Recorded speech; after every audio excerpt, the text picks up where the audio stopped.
가끔은 문득 이런 생각이 들지 않습니까? 왜 어떤 사람은 끝까지 참고 견뎌냈지만 결국 무너지고 마는가? 왜 어떤 사람은 중간에 조용히 물러났을 뿐인데 오히려 더 큰 존중을 받고 끝내 그 자리를 지켜내는가? 우리는 자주 이렇게 배웠습니다. 참아야 한다.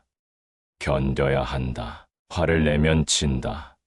감정을 드러내면 약자다. 그래서 우리는 버티는 법을 먼저 배웠고 말 없이 삼키는 것이 미덕이라 믿어왔습니다. 하지만 아이러니하게도 인생에서 진짜 살아남는 사람은 끝까지 참는 사람이 아닙니다. 오히려 멈출 줄 아는 사람입니다. 모든 걸 감내하려다 끝내 무너지는 사람과 조용히 걸음을 멈추고 경계를 긋는 사람, 그 둘 사이에는 단 하나의 차이가 있습니다. 그것은 자신을 어디까지 지킬 것인가에 대한 분명한 철학입니다. 이 영상은 그 철학에 대한 이야기입니다. 당신이 무의미한 인내로 스스로를 갉아먹지 않도록, 침묵을 선택할 때조차 단호해질 수 있도록, 그리고 무엇보다 인생의 중심을 타인에게서가 아니라 오직 자기 자신에게서 되찾을 수 있도록 만들어졌습니다. 지금부터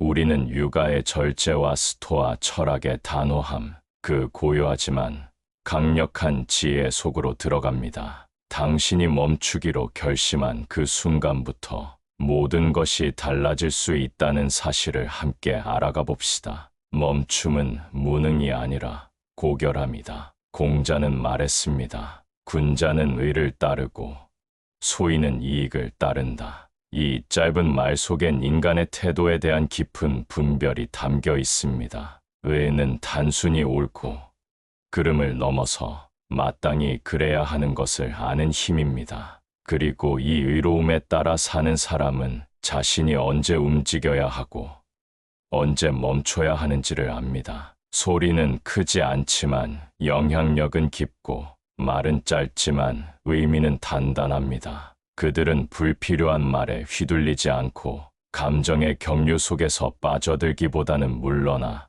스스로를 다스립니다. 이것이 육아가 말하는 군자의 품격입니다. 군자는 끝까지 참는 사람이 아닙니다. 오히려 갈등의 한가운데에서 조용히 물러설 줄 아는 사람입니다. 그는 감정에 끌려 움직이지 않고 상대의 말에 쉽게 반응하지 않으며 쓸데없는 싸움에 자기의 정신을 소모하지 않습니다. 왜냐하면 그는 알고 있기 때문입니다. 끝까지 싸우는 것이 반드시 용기가 아니며 어떤 전장은 애초에 들어가지 않는 것이 지혜라는 것을 참는 사람은 아직 갈등 속에 갇혀 있습니다. 그 마음은 여전히 소용돌이치고 그 안에 있는 자아는 상처투성이입니다. 하지만 멈출 줄 아는 사람은 그 갈등의 위에 서 있습니다. 감정을 억누르려 애쓰기보다는 애초에 그 감정의 발현이 무익함을 자각하고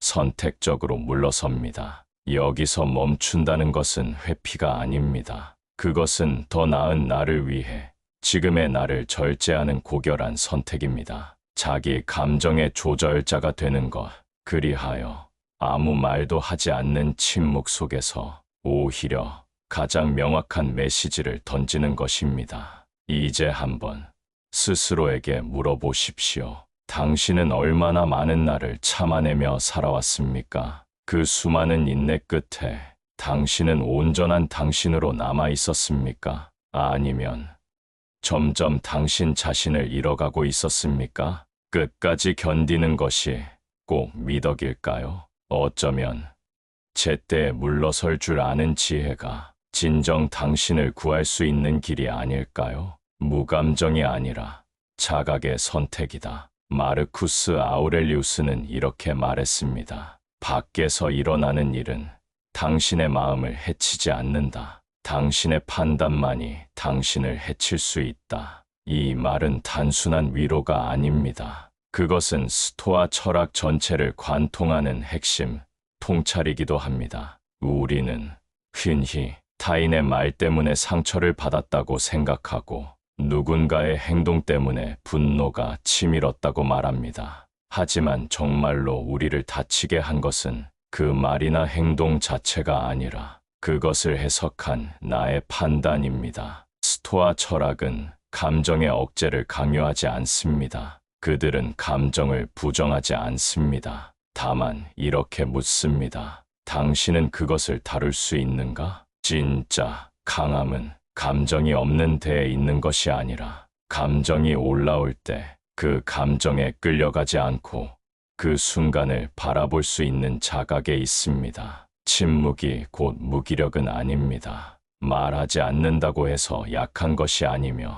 물러섰다고 해서 졌다는 것도 아닙니다. 스토아 철학자들은 말합니다. 침묵은 때때로 가장 단호한 거절이 되고 철수는 가장 현명한 승리가 될 수 있으며 감정을 잠시 내려놓는 일은 자기 자신을 더 깊이 들여다볼 수 있는 기회가 된다고요. 우리가 자극에 즉각 반응하는 것은 자기 안의 중심을 놓친 상태에서 일어납니다. 누군가의 말에 분노하고 어떤 상황에 즉각 상처받고 즉시 반박하고 곧바로 항변하는 삶 속에서 우리는 점점 자기 자신이 아닌 상대방의 소나기 안에 있는 감정기계처럼 행동하게 됩니다. 하지만 스토아 철학은 다르게 말합니다. 진짜 힘은 반응하지 않는 것이 아니라 지금은 반응하지 않겠다는 이성적 선택을 할 수 있는 자유에 있습니다. 멈춘다는 것은 스스로에게 이렇게 말하는 것입니다. 나는 지금 이 싸움에 나를 소모하지 않겠다. 나는 이 말에 끌려가지 않겠다. 나는 이 감정의 노예가 되지 않겠다. 그러면 보이기 시작합니다. 어디까지가 나의 책임이고 어디부터가 타인의 몫인지, 무엇은 내가 바꿀 수 있고 무엇은 받아들여야 할 일인지.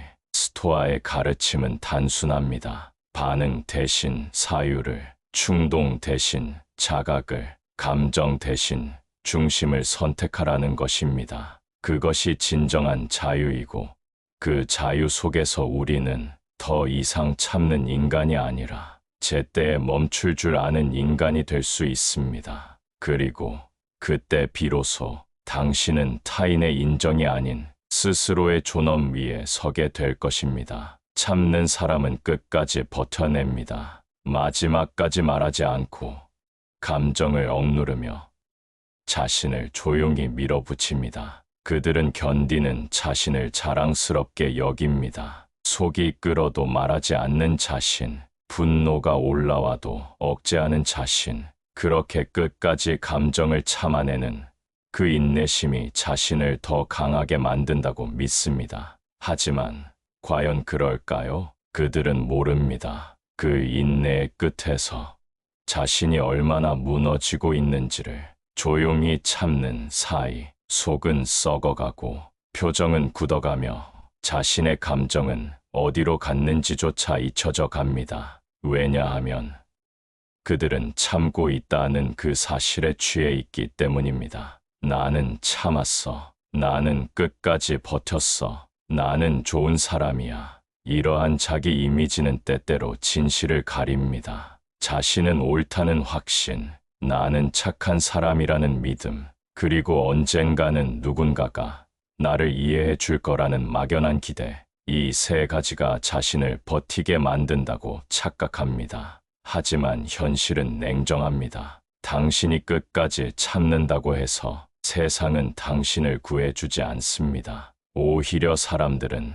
당신의 침묵을 그저 그런 성격으로 치부하고 당신의 인내를 그 사람은 원래 다 받아주잖아라고 넘기며 당신의 희생은 당연한 것으로 받아들입니다. 그 결과는 어떨까요? 사람들은 점점 당신을 이용하게 되고 당신의 내면은 점점 말라갑니다. 그리고 결국엔 당신 자신조차 당신을 잊게 됩니다. 반대로 멈출 줄 아는 사람은 다릅니다. 그는 감정이 올라올 때 한 번 더 생각합니다. 지금 이 반응이 정말 필요할까? 이 말이 나를 살리는가? 아니면 지우는가? 그는 싸움이 격해질 때 말을 던지기보다 말을 거둡니다. 논쟁이 고조될 때 자리를 박차기보다 조용히 일어납니다. 사랑이 깊어질수록 자신을 더욱 선명히 유지하려 합니다. 이러한 태도는 냉정함이 아닙니다. 이것은 감정 없는 무표정이 아니라 철저히 자각된 감정의 선택입니다. 그는 단지 말하지 않았을 뿐인데 오히려 말보다 더 강한 메시지를 남깁니다. 그는 행동하지 않았을 뿐인데 오히려 그 침묵이 모든 것을 결정짓습니다. 그래서 그는 지지 않습니다. 싸우지 않았기에 상처 입지 않았고 물러났기에 자기를 보존했습니다. 결국 그는 오래갑니다. 자기를 지켰기에 존중받게 됩니다. 놀랍게도 동서양의 철학은 전혀 다른 시간과 공간을 살았던 두 사상가의 언어 속에서 공통의 지혜를 공유합니다. 공자와 마르쿠스 아우렐리우스. 한 사람은 육아의 뿌리를 세운 성인이며 다른 한 사람은 로마 제국의 황제이자 철학자입니다. 하지만 그들은 하나같이 말합니다. 지켜야 할 것을 지키기 위해선 잃어야 할 것을 내려놓을 줄 알아야 한다. 육아에서는 이것을 절제라 말하고 스토아에서는 이것을 이성의 지배라 표현합니다. 단어는 다르지만 뜻은 같습니다. 자신을 위한 감정의 절제, 타인 앞에서 흔들리지 않는 중심의 유지, 자기 존엄을 위해 지금의 자극을 흘려보낼 줄 아는 힘, 그들은 모두 경고합니다. 자기 감정의 노예가 되지 말라고. 감정의 폭풍 속에서 자기 존엄이 허물어지는 것을 마치 인간적인 것이라 정당화하지 말라고. 진정한 품격은 감정의 분출이 아니라 그 감정을 들여다보는 고요함 속에서 태어납니다. 그 고요함은 무능이 아닙니다. 그 침묵은 회피가 아닙니다. 그 멈춤은 도망이 아닙니다. 그것은 분명한 선택입니다. 스스로를 지키기 위한 고결한 결정입니다. 이제 현실로 돌아옵니다. 지금 당신의 곁에 늘 당신의 인내를 당연하게 여기는 사람이 있다면, 혹은 당신의 감정을 무시하거나 이용하려 드는 사람이 있다면 잠시 멈추고 생각해 보십시오. 그 관계 속에서 당신은 아직도 참고만 있습니까? 아니면 어느 순간 자신을 지키기 위해 조용히 멈춤을 선택한 적이 있습니까? 지금 당신이 속한 환경이